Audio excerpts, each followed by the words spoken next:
listening to a Hope 1032 podcast.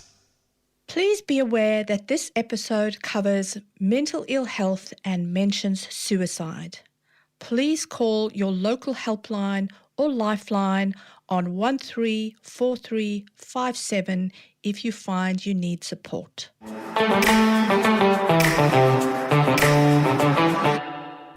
I'm Colette Smart, and I'm a psychologist, a teacher, and your host on Raising Teens. I'm also a parent, and I'm in the middle of raising my own teens and young adult children.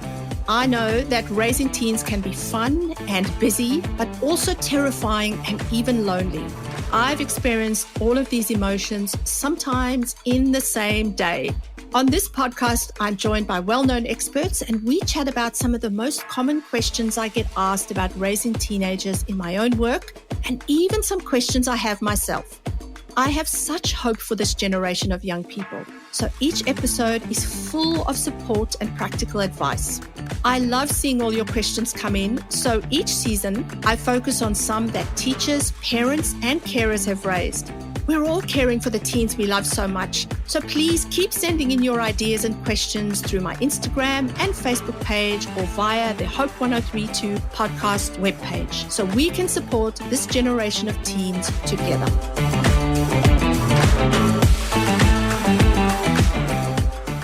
Graeme Cowan loves being a professional speaker because sharing ideas can lead to conversations, and conversations can lead to action and change. As a board director of Are You OK?, he has watched this simple idea lead to substantial change. Audiences around the world frequently describe Graeme's style as authentic, relevant, compelling, and thought-provoking. In his earlier career, he worked in senior leadership positions with Johnson & Johnson, Pfizer, and A.T. Kearney. In 2000, he went through a 5-year episode of depression that his psychiatrist described as the worst he had ever treated. Graeme emerged from this crisis with a different view about how he could increase our resilience, mood, and performance. He is described by the Australian Financial Review as a resilience expert. He is the author of 5 books, including the internationally acclaimed Back from the Brink, which has a testimonial from the former UK Prime Minister Tony Blair, which has become a bestseller in China. Graeme lives beside Sydney Lane Cove National Park with his wife Karen and enjoys bushwalking anywhere nature shines.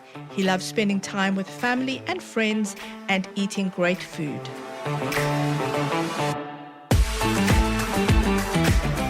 Hello, Graeme. Welcome to Raising Teens. It's a pleasure to join you, Colette. Graeme, I often tell my listeners where I have met an expert who's on my podcast, and you and I were speaking together on the Channel 9's Helping Hands panel recently for Mental Health Month, which is this month. It's October every year. And you are the founding board director of Are You OK? And so I'm really honoured to have you with us for Mental Health Month this month, Graeme. I'd love you to start telling our listeners about Are You OK Day, and a lot of them will know about it. I have worked in schools for a long time, and many schools I go to, teenagers know exactly what Are You OK is all about. I even mentioned it to my daughter last night, and she was amazed that I was going to have you on the podcast. So you're a bit of a hero already. Won't you just tell us about where your journey began and go all the way back to kind of the start of Are You OK?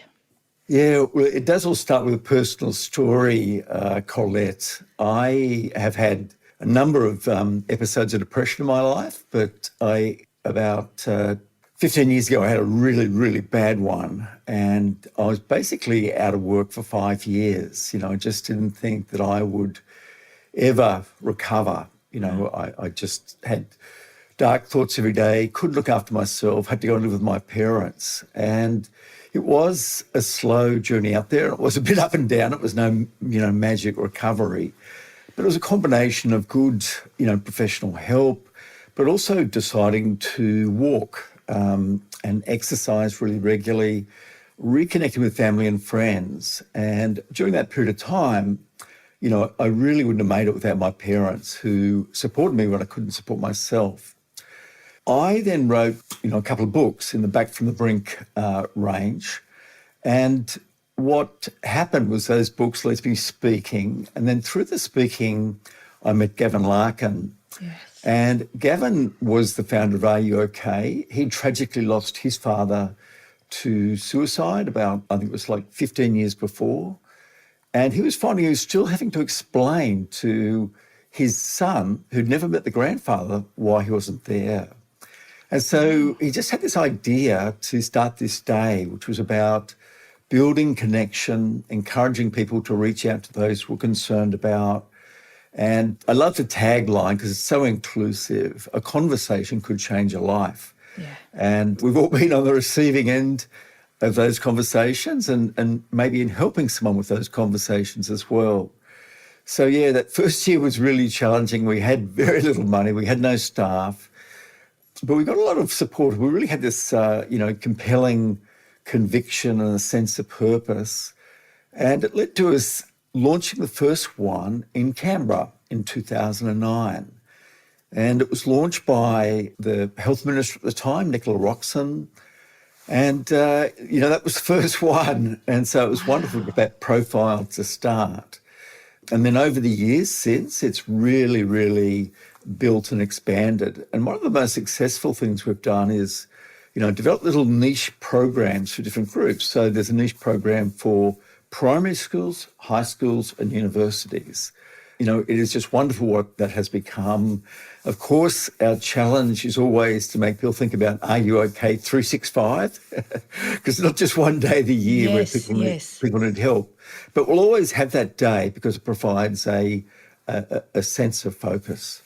That's unbelievable that it started with you meeting someone and you had some kind of rapport and shared experience and had this dream to help others and had very little money, and now almost everyone that I speak to would know what this organisation is. That's unbelievable.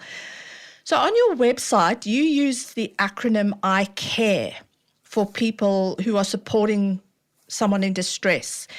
Can you go through the I CARE? How can we support a teen who is expressing mental health distress with us? Yeah, and I'll just add up front that, when there's a family member, it is, tough. There's no doubt about that. I've had to support a young person who has bipolar, and it is tough when it's, you have that very, very close connection. But the I CARE framework really came out of my book, Back from the Brink, where I surveyed over 4,000 people to find out what worked best in their recovery. And so the I stands for how we identify people. And we identify a teen and anyone really looking at changes. It could be changes in mood, it could be changes in appearance, they not looking after themselves as best they have. Mm-hmm. It could also be a change in circumstances, like, doing really badly in an exam.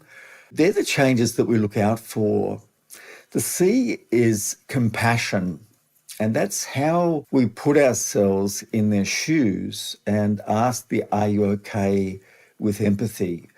And it's always best, in my view, to also do it in the right place. And for some reason, if you're walking shoulder to shoulder with a young person, that can be better for having a conversation than looking face to face. The other thing is in the car, anyone who's a parent would know that this amazing thing comes out of car trips where no one's looking into each other's face. So asking with empathy and really being in a spirit of curiosity, because the first thing they say will rarely be the full picture. Sometimes you just need to ask more and more open questions. How long have you been feeling like that? Did anything contribute to it? Have you been able to talk with a friend about it? Just asking open-ended questions like that. The A in I CARE is for access experts. Okay. And one of the things that I found out when I wrote my book is that people were very grateful that they didn't get a rigorous diagnosis up front. Really? Knowing how to find a mental health savvy GP, a good psychologist, a good psychiatrist is important. And particularly for young people, because a young person might not feel right with a 60-year-old grumpy man. And, having said that, and I'm sure you're aware of this, Colette, it is really, really hard to get quick appointments for specialists, Yeah. psychologists, and even harder for psychiatrists. Yeah, there's quite a backlog. Can I just ask you something there? Sure. What did people say was the reason that they regretted waiting to get an official diagnosis? Well, yeah, a rigorous diagnosis, because with some conditions, there's lots of similarities. So, for example, between depression and bipolar 2, Yes. that often presents as quite a similar thing.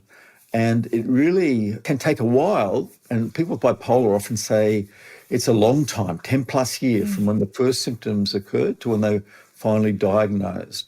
And so one of the things that I've done, which came out of my book, is put together, a help sheet about how to prepare for a mental health discussion. And it is remembering things that have happened. It is remembering if they've, tried medication before, what types, what amount. It's all relevant for a specialist to make that diagnosis. And often a diagnosis, people, I think, can be afraid of the label, but so often having a diagnosis, you actually get the accurate help and support that you need. And that's, I think, what you're pointing out here. There's a very big difference between depression or bipolar, for example. And so then you get the right support for whatever you're struggling with. That's right. And I really also believe very much in a holistic approach, to health and recovery. So ideally it should include, regular exercise. It should include catching up with family and friends. Even eating well, is really relevant as well. And if you have a good specialist or mental health professional, they will be encouraging those things. They're not just encouraging you to see them or take medication, where, of course, medication is very, very helpful in many situations. But for some people, it might not be. But we don't just look at medication. We look at absolutely what you've just said, the exercise and the socialization, and your spirituality is often a big factor for many people. And sometimes, and this is where I think it pays to have a mental health service GP, you get conflicting advice from a psychologist versus a psychiatrist. Yes. And that can be confusing for people. A psychologist says it's often about thinking patterns, and a psychiatrist will often say, well, for some illnesses like bipolar, for example, medication is absolutely critical. Yeah. A mental health savvy GP can help interpret those two things and hopefully give you some perspective as well. Yes.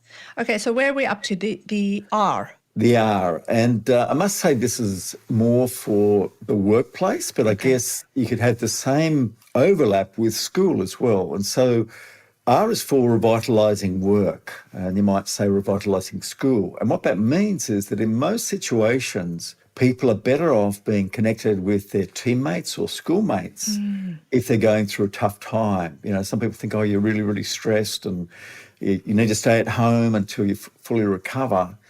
And in some cases, that is essential. But in most cases, people are better off being connected with those people outside their home because we are social beings. We want to have a sense of belonging. And those people can also play a very significant role in your recovery. And that's the community. You just mentioned before, having the holistic approach. The R is part of community, your work, your school, your sporting club, your violin group that you, absolutely. Finally, the E is for exercise. And, there's just copious research that shows that exercise is good for our mental health as well as our physical health. As I mentioned, I've been through 5 major episodes of depression. I know that that's so central to my mental health is regular exercise and catching up with friends and family, of course, as well. I know you speak a lot about teen boys, young adult men, older men. What is your advice for carers who are looking after teen boys or young adult men they are worried about more specifically? Because I think it is a more specific way that we will chat with boys and men than we Yeah. would with girls and women often. Yeah, and us men aren't very good at talking about our feelings, and I certainly wasn't for a long, long time. But I think one of the key elements is that, to realise that it is a really big issue for a young men's mental health. Tragically, 75% of suicides are men or boys or young men.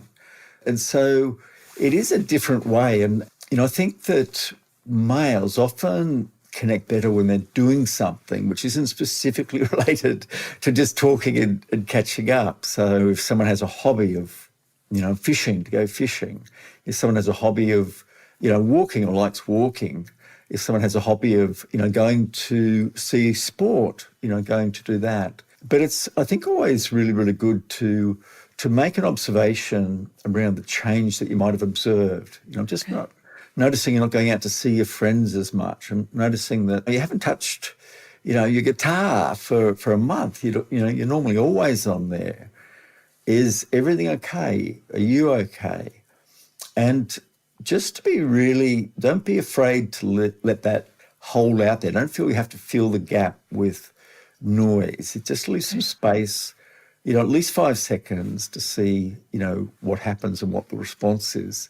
And it'll usually go two ways. They'll admit that they have been going through a tough time. Or secondly, they might say, yeah, I'm fine, I'm okay. Yeah. If they do admit that there is an issue, that they have been experiencing anxiety or depression, that's really fantastic. And to keep the conversation going, keep asking questions. Because the more that a young man feels understood, or any young person feels understood, the greater our capacity to influence them. Okay. And if you remember, that's the C in the compassion and showing that. And then encouraging them to seek help is also a really, really good one. If someone says, no, I'm fine, no problem, well, that is very, very common. Very common, yes. Very, very common with young men and teenagers. You may consider asking someone that has a really good relationship with them. Could be a good friend or a family member who's particularly close to your son, and ask them to explore it and ask it. And there may be a breakthrough there as well. The second thing I would say is don't be afraid to revisit it. Excellent. If they deny there's a problem. There's a wonderful video on the Are You OK YouTube channel, which is a true story between two blokes, working in the railway industry, very, very blokey industry. And it's Tom is the boss and Justin is the employee. And Justin tells a story about how Tom kept on reaching out in different ways, just asking when they're outside, are things okay? You don't seem quite yourself. And Justin actually says, on one day when I was really, really struggling and I just couldn't keep the mask on or hold it, I admitted that I was really, really struggling. And it talks, and as I said, this is a true story. Tom then made an appointment, a doctor's appointment for Justin with his GP as well. So, and the other thing that can also allow people to share their story is being vulnerable yourself as part of the process, because I've told my story so publicly, everyone feels comfortable telling me their story. And as you would know, Colette, everyone has a story, whether it's them personally or someone around them. And sometimes it just works if they're with someone, they share that they've been struggling with something, it invites them to be vulnerable as well. Yeah, you don't feel so alone, and we use that word normalise. It makes it feel normal that I'm not weird or strange or weak. There's other people who have felt like this and they've reached out for help and it's worked for them, or, they'll go with me. That's the next step. So I love how you say not to give up on our teens when they say no the first time, because parents can sometimes just feel a bit exasperated when they know their teenager isn't functioning in the same way that they were before. Yeah. But they're saying, no, I'm fine. And it's that just keep checking in on them, which is important. And there's also some great resources that help with that as well. Like Reach Out is a charity directed towards young people, probably 15 to 25. And it's a very good website they have. They ask what the person wants to know about right on the front page, and then it's directed them to that area. The other thing worth mentioning about Reach Out is they also have really great forums there for parents. It's not just for the teens. There's really great things there for parents. And so as a parent, there's nothing better than knowing you're talking with other parents that are going through the same thing. You don't have to explain the issues around it. And people share things that have worked for them. So that's a really, really good thing. And then the second thing is Kids Line. Kids is for young people, but it is also for parents. And just to talk with those that have personal experience what you're going through, really it's that sort of sense of relief, even as a parent. I'm not alone. Yes, yeah. That actually brings me to something else I wanted to ask you, because a few weeks ago, we were chatting about your work around caring for carers. And you mentioned to me there was a woman who you spoke with who was caring for her partner. And she said something like, I'm just at the end of my tether. And I often get emails from parents or carers who are struggling because they have a teen with a mental health condition and they're helping their teen navigate this mental health journey, but they say something similar. So first, I'd love you to just define the term mental health carer, because sometimes I think parents don't realize they actually fall into that role. They just think, well, I'm being a parent, and they don't realize what they are carrying. And then just unpack for us, how do we support these parents who are the carers? A mental health carer, is someone who really cares about a young person and wants to make a difference, wants to be supportive. And it can be a parent, it can be an aunt or uncle, it can be a good friend. And don't get too hung up in the definition of, a mental health issue or illness, but it is recognising that you can play a role. As we spoke about earlier, the I Care framework does define that quite well. And I've got a poster that helps people to understand how to move that side of things. But one of the big things that I stress with carers, and I'm actually, doing a session for, management consulting company, a large management consulting company, they've recognised that a number of their workers are carers, whether it's for a child or a parent, a spouse or whatever, is it's really important for carers to realise that self-care isn't selfish. If we don't care of ourselves, there's no way that we can offer support and patience and guidance for a young person who could be struggling. There's three elements that I really talk about in terms of building our personal self-care and resilience. And it goes into three categories: vitality, which is our physical health; exercise, eating well, resting well. Second thing is our emotional health or intimacy, and that is our relationships around us. Having caring relationships around us is so important to be able to share your burden, what you're going through as well. And the P is for, prosperity. It's our contribution health. That means for some people that could be the work they do for a charity or a school or a sports team or a church, which is that sense of contribution. And so those three words, vitality, intimacy, prosperity, is VIP. And I tell people that you need to act like a VIP, and that is really thinking each day, how can I top up the vitality glass, the intimacy glass, and the prosperity glass? So carers really need that. My second book, which was called Back from the Brink 2, it was Sane's Book of the Year, and we're going to provide some free copies for your listeners to get to that. Go to the win page on hope1032.com.au to win one copy of Graeme's book, Back from the Brink 2. And all of this information is found in the show notes.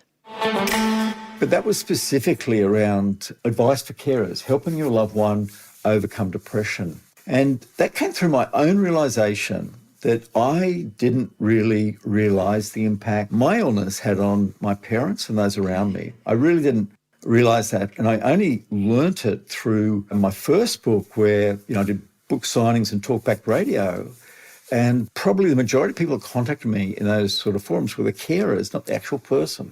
Yes. And so when you're going through a tough time as an individual, as I tried lots of things, lots of medication. I had shock therapy. I had, psychology, kinesiology, I had everything. You get the feel at some stage that you've tried everything.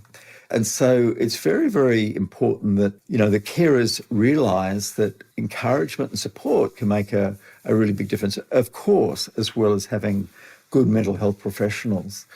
So, carers have to take care of themselves. And that's so important, I think, because we often talk about helping a person with a mental health condition journal or make sure they're exercising, all those things we've spoken about holistically.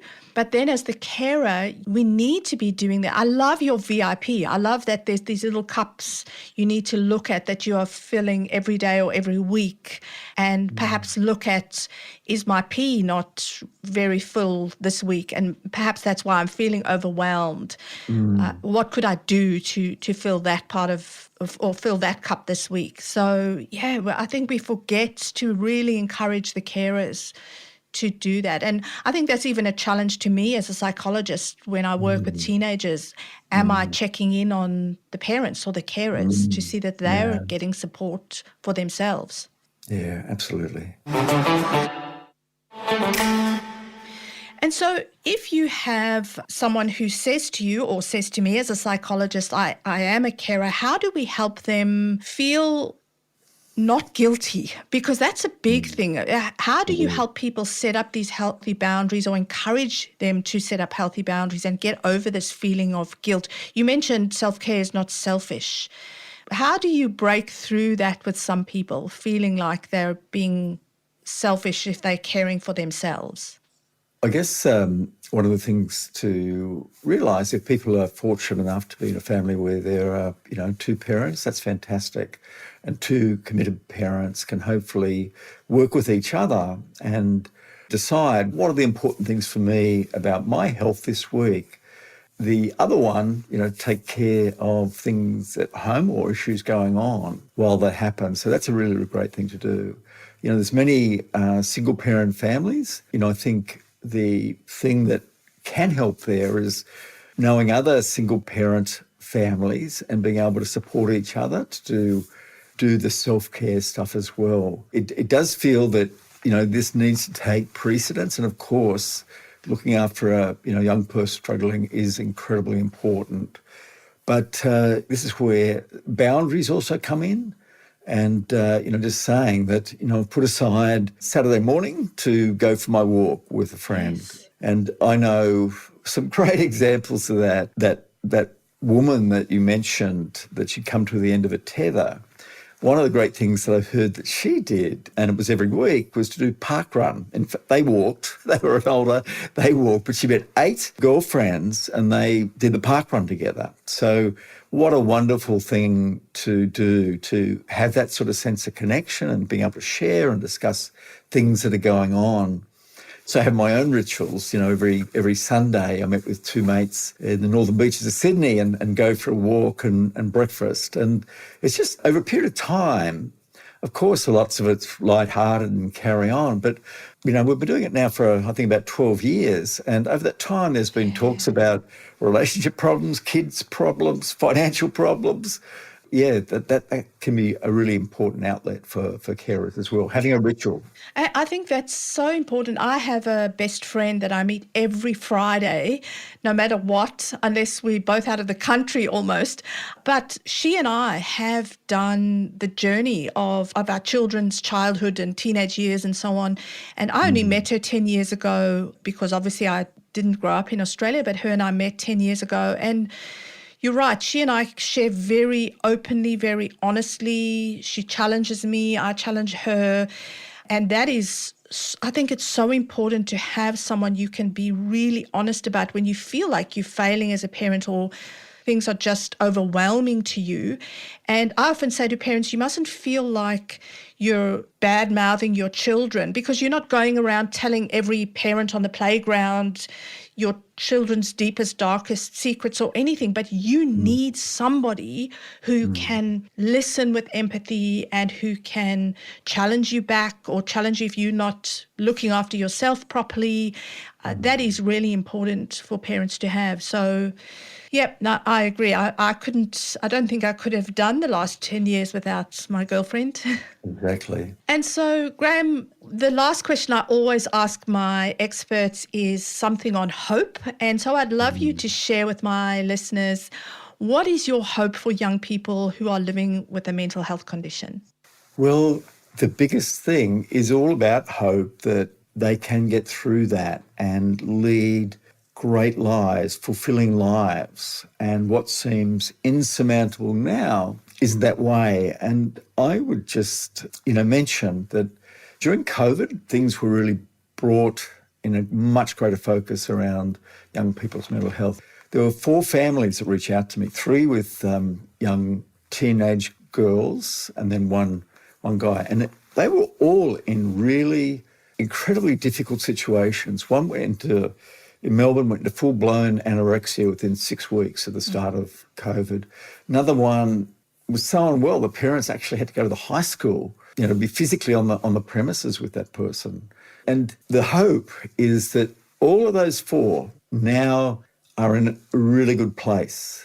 And that's why, I also really feel comfortable sharing my story, because that's one of the reasons why I wrote my first book, Back from the Brink, because I shared stories there of people who've gone through tough times and, come out the other side in their own way. And people do come out in different ways. It's not one size fits all by any means. But, that's what the Back from the Brink book series was about, was showing people that are feeling like you now, but, are now in good shape. It doesn't mean all the issues are over or what have you, but they can see that there's light at the end of the tunnel. And as I'm sure you've experienced, Colette, going through those really tough times can really force you to look at your values and how you live and how you spend your time. And you can emerge with a better life, a more authentic life, having gone through that pain. Yeah. Thank you so much, Graeme. Thank you for joining us. And I know so many people are going to benefit from what you shared with us today. It was lovely to join you, Colette.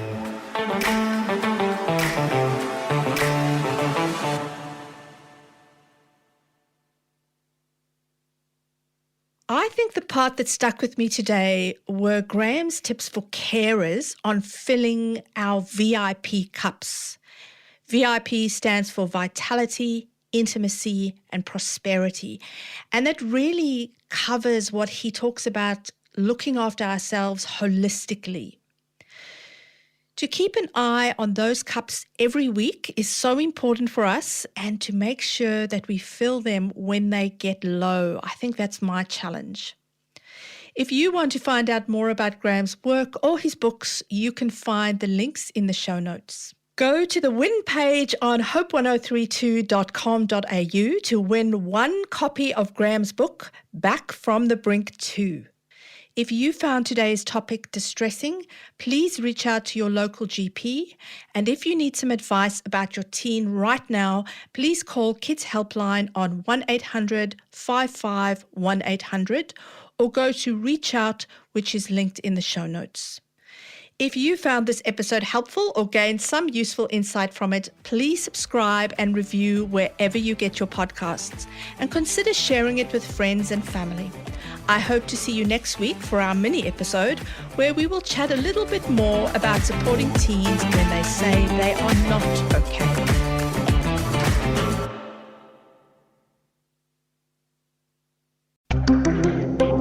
Hope 1032. Thanks for listening.